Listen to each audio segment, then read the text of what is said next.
I was 30 seconds from closing the library when I heard it, a small sniffle from between the stacks.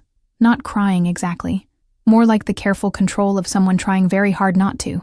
Following the sound, I found him hiding in the children's section, a small boy with dark hair and eyes too serious for his age. "The library's closing," I said softly, kneeling to his level. My student ID badge still hung around my neck.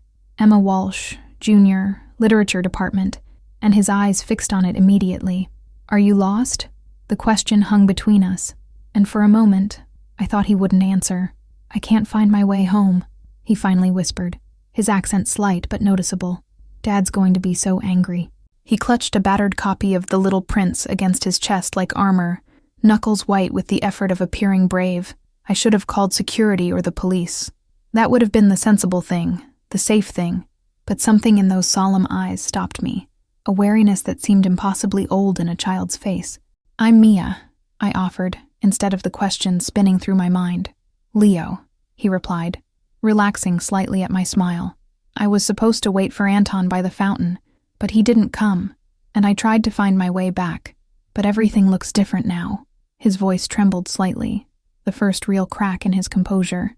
Rain had started outside, tapping against the library's tall windows like impatient fingers. My apartment was 6 blocks away. My shift ended, and my roommate was expecting me for dinner. But I couldn't leave him here alone, this small boy with careful eyes who spoke too formally for a child. "Do you remember your address?" I asked, already calculating how I might get him home safely. Most children his age would have been taught their phone number, their address, the basics for exactly this kind of situation. Not Leo, apparently. "Oakwood Drive," he said, brightening slightly. "The big house at the end with the stone lions." His description was vague, but better than nothing. Oakwood Drive was in the wealthy district across town, old money and new mansions looking down on the university from the hillside. I made a quick decision that would change everything that came after. "I'll help you get home," I said, offering my hand. Leo took it without hesitation, his small fingers wrapping around mine with surprising strength. "But you'll have to help me navigate once we get to your neighborhood." The library doors closed behind us with a heavy finality as we stepped into the rain. Leo moved closer to my side, seeking shelter under my umbrella. I didn't know then that I was walking straight into the most dangerous situation of my life, led by a 7-year-old boy who carried more secrets than I could imagine. "My dad doesn't like strangers," Leo warned as we waited for the bus, water dripping from my umbrella onto the sidewalk. "But I think he'll like you because you're helping me." The certainty in his voice was touching, if misplaced.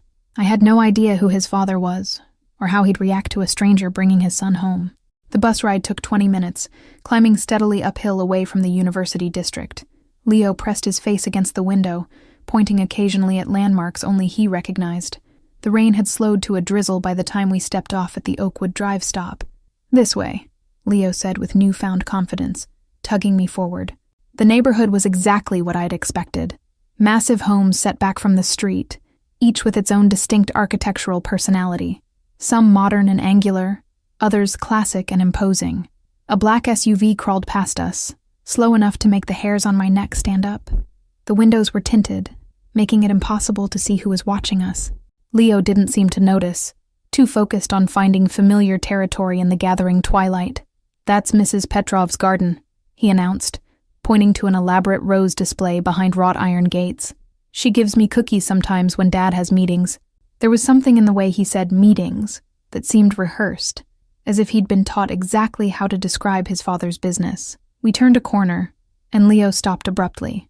"That's our house," he whispered, suddenly seeming afraid again. At the end of a cul-de-sac stood the largest home I'd seen yet, stone and glass and clean lines, with a circular driveway where 3 black cars were parked haphazardly. 2 men in dark suits stood by the front door, their posture alert despite the casual way they leaned against the stonework. "Security," my mind supplied, though they looked more like the bouncers at exclusive clubs than typical household staff. What kind of family needed that level of protection?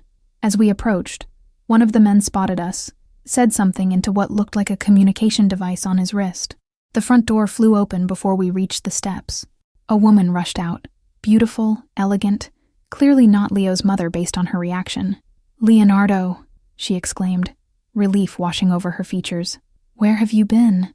Your father has half the city looking for you." She knelt, hands fluttering over him as if checking for injuries, then looked up at me with sudden suspicion. "Who are you?" Before I could answer, another figure appeared in the doorway. Tall, broad-shouldered, dressed in a suit that probably cost more than my entire education.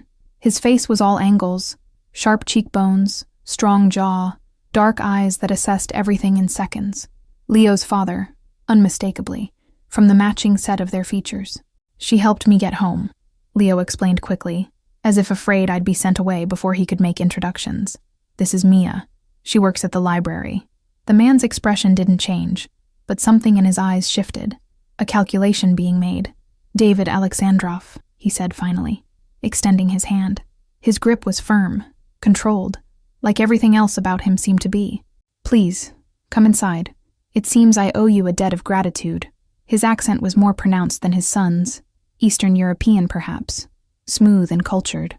I should have made an excuse and left, should have recognized the danger in those dark, assessing eyes. But the rain had started again, heavier now, and Leo was looking up at me with such hopeful expectation. So I stepped over the threshold, into a world I didn't understand, following a lost boy who had inadvertently led me straight to the wolf's den. The interior of the Alexandrov home was exactly what I'd expected, and nothing like it at all. Marble floors, soaring ceilings, artwork that belonged in museums, but there were children's drawings framed alongside Renaissance paintings, and a well-worn couch in the otherwise immaculate living room. "Leo, go upstairs with Irina and get cleaned up for dinner," David instructed, his tone gentle but brooking no argument. Leo hesitated, looking between his father and me with uncertainty, before the woman, Irina, gently guided him toward the grand staircase. "You found him at the library?" David asked once Leo was out of earshot, gesturing for me to sit in what was clearly his study. The room smelled of leather and expensive cologne, walls lined with books in multiple languages, many with Cyrillic titles I couldn't read. A man appeared with 2 glasses of amber liquid without being called. He set them down silently, then vanished as quickly as he'd come. David pushed one toward me. Not a question, but not quite a command either. "Leo's mother died when he was 3. Since then, it's been difficult to—" He said someone named Anton was supposed to meet him, I offered when his voice trailed off. David's expression hardened, something cold and calculating replacing the carefully maintained facade of grateful father. I felt a chill despite the warmth of the room. Anton was Leo's bodyguard, was being the operative word. He took a measured sip of his drink, watching me over the rim of the crystal glass. "I don't tolerate failure, especially when it comes to my son's safety." Something in his phrasing made me uneasy. The calm certainty, the implied consequence. I suddenly wondered what happened to people who failed David Alexandrov, then immediately wished I hadn't. Some questions were safer left unasked. "You're a student?" he asked, changing the subject so smoothly it took me a moment to adjust. His eyes flicked to my university ID, which I'd forgotten to remove. "Literature, I see. Leo loves to read, gets lost in books, sometimes literally." The joke didn't reach his eyes, which remained calculating, assessing me like I was a puzzle he was determined to solve. "I should go," I said, setting down the untouched drink. "My roommate will be worried, and I have an early class tomorrow." "Of course," David agreed with a smile that transformed his face, making him look younger, almost approachable. "But first, let me make you an offer. Leo needs a tutor. English literature, writing, the things you study. He's struggled since his mother passed." Before I could form a response, a commotion erupted in the hallway. A man burst in without knocking, stopped short when he saw me. He whispered something urgent in David's ear in what sounded like Russian. David's expression didn't change, but something in his posture shifted, coiled tension, barely contained. "Forgive the interruption," David said smoothly, rising to his feet. "Business that requires my attention. Please, finish your drink." He left with the messenger, the door closing behind them with a soft click that somehow sounded final. I waited exactly 3 minutes before setting down my still untouched drink and moving to the door. Voices filtered through from somewhere deeper in the house, angry, urgent, still in that language I couldn't understand. My instincts screamed to leave while I could.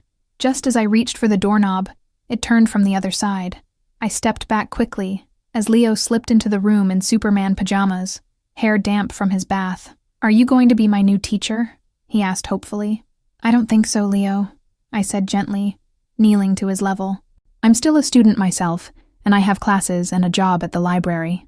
His face fell, and I felt an unexpected pang of guilt. But maybe I could help you find your way around the library sometime. A crash from somewhere in the house made us both jump. Leo didn't look surprised, just resigned, like unexpected violence was something he'd grown accustomed to. That, more than anything else, made my decision for me. Actually, I heard myself say, I could probably help you with reading and writing a few afternoons a week. The smile that lit up his face made me momentarily forget all the warning signs I'd been carefully ignoring. This was about a child who needed help, not whatever business his father conducted. David returned 20 minutes later, his composure perfect except for a small crease between his eyebrows. If he was surprised to find Leo curled against my side as I read from The Little Prince, he didn't show it. He simply watched us from the doorway, something unreadable in his expression. Leo tells me you've agreed to be his tutor, he said, after sending his son reluctantly to bed. I'm pleased. He named a figure that made my eyes widen, more than triple what I made at the library for a fraction of the hours. Plus transportation, of course. I'll send a car. I wanted to refuse the extravagance, to maintain some sense of independence. But the reality of my student loans and shared apartment with 3 other girls made pragmatism win out over pride. 3 afternoons a week, I agreed. And I'll need a contract. The smile he gave me then was genuine, reaching his eyes for the first time. Smart girl, he said approvingly. I'll have papers drawn up for your review. Victor will drive you home tonight and pick you up on Wednesday at 4. The man who drove me home in a sleek black Audi said exactly 3 words the entire journey. We're here, miss. But his eyes constantly scanned the streets, one hand always near his jacket. It wasn't until we reached my rundown apartment building that I finally acknowledged what I'd been avoiding all night. 3 weeks passed in a strange new routine. Monday, Wednesday, and Friday afternoons found me at the Alexandrov mansion, working with Leo in the sunlit conservatory while men in dark suits prowled the grounds. David was rarely home during our sessions, a fact that brought both relief and a curious disappointment. You're good with him, Irina commented one afternoon, bringing us lemonade. I'd learned she was the housekeeper, though she carried herself with the authority of someone much higher in the household hierarchy. He hasn't had nightmares since you started coming. I looked up from the story Leo was writing, a tale about a boy with a dragon for a pet, and smiled. He's brilliant. His vocabulary is advanced for his age, and his imagination is incredible. What I didn't say was how much I'd grown to care for this solemn child with old eyes. The bubble burst on a rainy Friday afternoon as I waited for Victor to pick me up from campus. My phone buzzed with a news alert, a habit I'd developed in my journalism elective. The headline made my blood freeze. Suspected mob boss evades prosecution again. DA cites missing witnesses. I almost dropped my phone when I saw the grainy surveillance photo accompanying the article. David Alexandrov, entering a courthouse with an army of lawyers. The article called him the suspected head of the Solntsevskaya Brotherhood's American operations, whatever that was, with alleged ties to everything from weapons smuggling to human trafficking. Victor found me still staring at my phone, rain soaking through my jacket. Miss Mia, he said, opening the car door with one hand while holding an umbrella with the other. You're going to catch cold. His expression revealed nothing, but something in his eyes suggested he knew exactly what I'd discovered. The drive to the Alexandrov mansion passed in a blur. My mind raced through every interaction, every strange occurrence I'd witnessed over the past weeks. The late-night meetings, the security, the way people deferred to David. It all suddenly made terrible sense. Leo was waiting at the door when we arrived, bouncing with excitement. Dad's home early, he announced, pulling me inside with the innocent enthusiasm only a child could maintain in a house built on crime. He wants to have dinner with us. He's hardly ever home for dinner. David stood in the hallway, impeccably dressed as always, a rare smile softening his features as he watched his son's excitement. That smile faltered when he saw my face, understanding immediately passing between us. He knew that I knew. Leo, why don't you show Irina your new story while I speak with Miss Mia?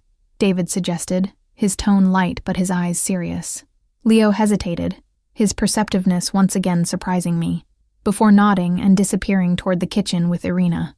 You saw the news, David stated once we were alone in his study. Not a question. He didn't bother denying it, and somehow that honesty was more terrifying than any lie would have been. I wondered when this day would come. You're too intelligent not to have figured it out eventually. Human trafficking, I said, the words bitter on my tongue. The article said you're involved in human trafficking. My voice didn't shake, which surprised me. Perhaps some part of me had known all along, had been willfully blind because I'd grown attached to Leo. "The article is wrong," David replied, his voice tight. "I've done many things I'm not proud of, but trafficking humans has never been one of them. My organization has strict codes. We don't touch drugs, we don't exploit women or children, and we don't engage in human trafficking." I wanted to believe him, needed to for Leo's sake, but the evidence seemed overwhelming. "Then why are you under investigation? Why did witnesses disappear?" I challenged, crossing my arms to hide my trembling hands. The stakes of this conversation felt impossibly high. "Politics within our world," David said simply. "The Korovan family wants my territory. They plant stories, bribe officials, make accusations. It's easier to bring down a rival with law enforcement than with bullets." His candor was jarring, this casual admission of a criminal empire. A phone rang somewhere in the room, not the obvious one on his desk, but something hidden. David's expression changed, the mask of civility slipping for just a second to reveal something cold and dangerous beneath. "Excuse me," he said, moving to a bookshelf and retrieving a phone from behind a leather-bound volume. The conversation was brief, in Russian, but I didn't need to understand the words to recognize the tension in his shoulders, the subtle shift in his demeanor. When he turned back to me, his face was grim. "You need to leave, now. Not just this house, the city, tonight." "What? I can't just—" I started, but he cut me off, moving to his desk and removing an envelope from a locked drawer. He handed it to me, and the weight of it suggested cash, a lot of it. "The Korovans know about you. They've been watching the house, watching you. They think you're important to me." My mind raced, trying to process what he was saying. "Because I teach Leo? But that's ridiculous, I'm just his tutor." Even as I said it, I knew it wasn't true. The way David looked at me sometimes, the conversations that lingered longer than necessary, there was something else growing between us, unacknowledged, but undeniably there. "Victor will take you to pack essentials, nothing more. You'll be driven to my property in the mountains. It's remote, defensible. Leo is already being moved there as we speak." The efficiency with which he dismantled lives was chilling, a reminder of exactly who I was dealing with. "My classes, my job," I protested weakly. But David shook his head, cutting me off again. He moved closer, close enough that I could smell his cologne, see the faint scar along his jawline I'd never noticed before. For one breathless moment, I thought he might touch me.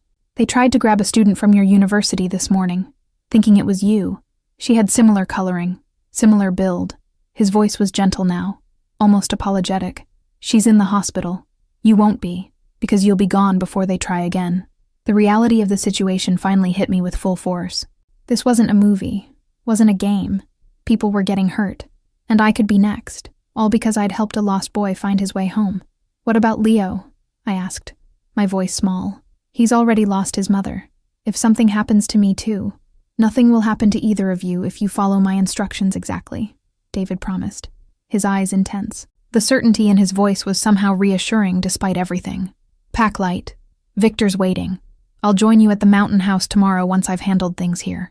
The mountain property wasn't what I expected, not the fortress or compound I'd imagined, but a sprawling log cabin nestled among pine trees, with floor-to-ceiling windows offering views of snow-capped peaks.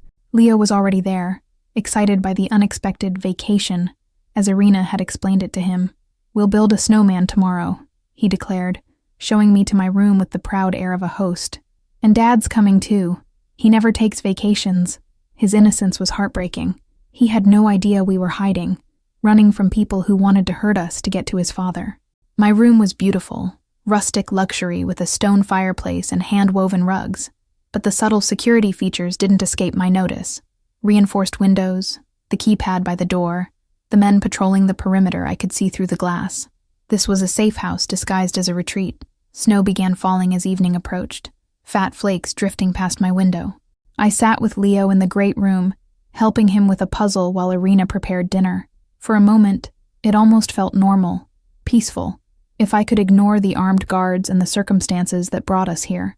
"My mom liked the snow," Leo said suddenly, fitting a piece into place. "Dad says she used to make snow angels and laugh when he told her it wasn't dignified." He looked up at me with those serious eyes.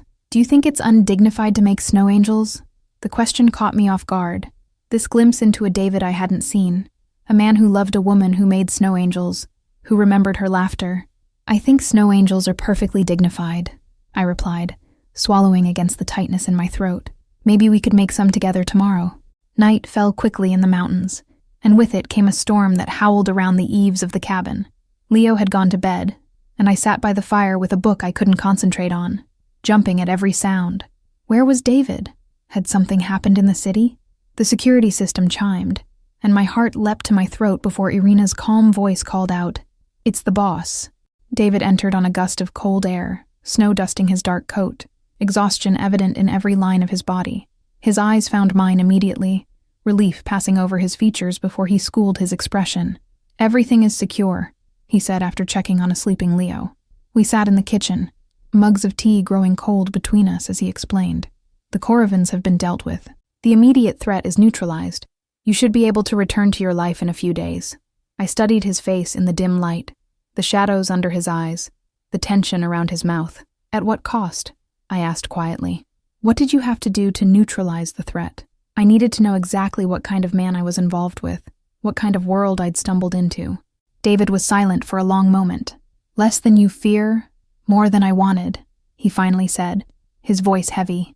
"I made a deal, part of my territory for peace. No bloodshed this time." The last words hung between us. This time, a reminder of blood spilled in the past, potentially in the future. "I want to show you something," he said suddenly, standing and motioning for me to follow. He led me to his study, unlocked a hidden safe behind a painting. Cliché but effective. Inside was a folder, which he handed to me. My exit strategy. Been working on it for 3 years. After Leo's mother died, I realized I needed to find a way out. The documents detailed a legitimate business empire. Real estate holdings, investment portfolios, technology startups, all separate from his criminal enterprises.